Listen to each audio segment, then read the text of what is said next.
Itinuturing na ng NBI na person of interest si Senador Robin Padilla kaugnay sa pag-alis sa Senado ni Senador Bato de la Rosa. Dapat din daw questionin si Senate President Alan Peter Cayetano. Live mula sa Pasay, nasa frontline ng balitang yan si Gio Robles. Gio, ano ba ang ibig sabihin ng pagiging person of interest ni Senador Padilla? Julius, bagaman kinumpirma ni Matibag na POI nga si Senator Robin Padilla, hindi raw ibig sabihin nito na iniimbestigahan siya bilang isang sospek. Ayon kay Matibag, person of interest si Senator Padilla dahil siya ang huling nakasama ng kapwa Senador Bato de la Rosa. Kaya posible raw na may mahalagang impormasyon si Senator Padilla sa kinaroroonan ni Senator de la Rosa.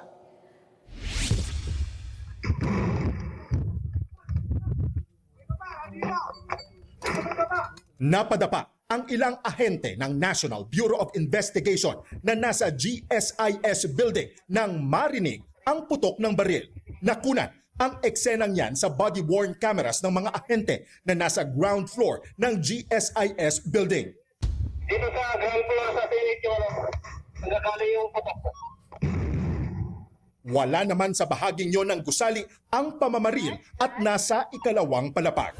Sa panayam sa kanya ni News 5 anchor Cheryl Cosim sa programang One Balita Pilipinas, sinabi ni NBI Director Melvin Matibag na nakaupo sa GSIS side ng bridgeway sa second floor ng gusali ang NBI agent na pinaputukan ni Aplaska. Doon po nangyari yung putukan, doon sa parang common area. Makikita niyo po yung pictures, maglalabasan naman dyan. May dalawang monoblock chair doon kasi doon po nakaupo. Kaya narinig niyo naman, sinasabi niya, ang nasilip niya, 2 hanggang 3 tao. Eh, overpower niyo na po yun eh. Kung 2 o 3 tao lang yan, kung totoo man po yung sinasabi niya na threaten sila.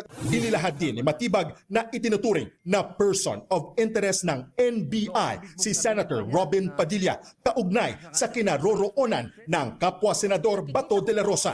Ayon kay Matibag, itinuturing na POI si Padilla dahil siya ang huling nakitang kasama ni de la Rosa.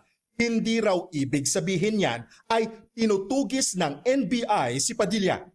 Ang ibig sabihin po, kasi may nagtanong sa akin na paano ba yung kay Senator Bato? Paano siya hanapin? Sabi ko, ang unang-una dapat natanungin dyan ay si Senator Robin Padilla. Kasi siya yung huling kasama. May lumabas na pong CCTV. At saka yan sa Sergeant of Arms dahil siya yung nakakalab ng patkilos doon sa Senado. So to a certain extent, there are persons of interest doon po sa pagkawala ni Senator Bato de la Rosa. Lumabas si de la Rosa sa Senado Huwebes ng madaling araw habang may nakaambang arrest warrant sa kanya ng International Criminal Court o ICC. Sa video ng aming team na nagbantay sa Senado kahapon, may nakitang lumabas na van bandang 2:45 ng madaling araw. Sa oras na yan, sinasabing umalis sina de la Rosa at Padilla sa gusali.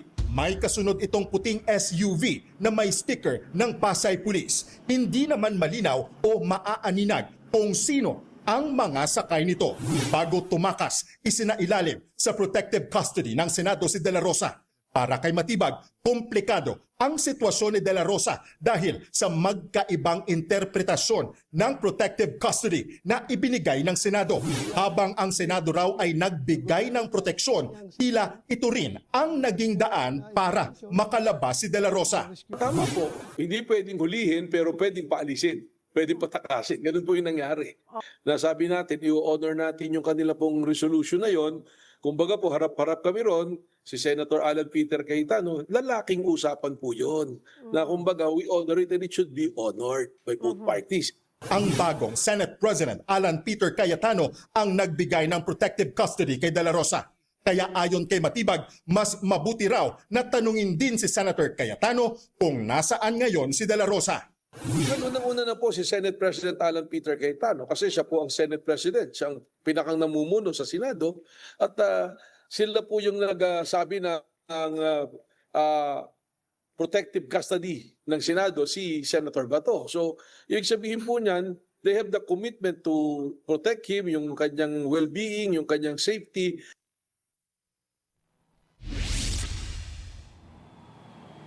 Julius, update mula dito sa NBI ay bumalik kaninang hapon ang ilang ahente sa GSIS para nga magsagawa ng investigasyon kaugnay sa nangyaring putukan sa Senado. Samantala naman, dito sa anggulong stage ang putukan sa Senado, sinabi ni Matibag na may kaparehong sentimiento ang ilang ahente sa nangyaring nitong Miyerkules. Pero nangako naman si Matibag na makikipagtulungan sila sa anumang investigasyon o pagsisiyasat kaugnay niyan. Actually, sa Lunes ay makikipagpulong ang NBI sa PNP Criminal Investigation Group o CIDG. Yan po sa Lunes, May 18. Julius. Gio, may panawagan si Senate President Alan Cayetano na suspindihin din si NBI Director Melvin Matibag kaugnay sa kanyang mga maling binalita sa Pangulo. May reaksyon na ba dyan ang hepe ng NBI? Julius, kung hindi ako nagkakamali, ang huling panayam ni NBI Director Melvin Matibag ay with Ms. Cheryl Cosim sa One News sa programang One Balita Pilipinas. At matapos nga ang Facebook Live kanina ni bagong Senate President Alan Peter Cayetano, ay sinubukan nating hingan ng komento si Director Matibag pero hindi pa siya sumasagot sa ating hiling para sa kanyang panig. Julius. Maraming salamat, Gio Robles.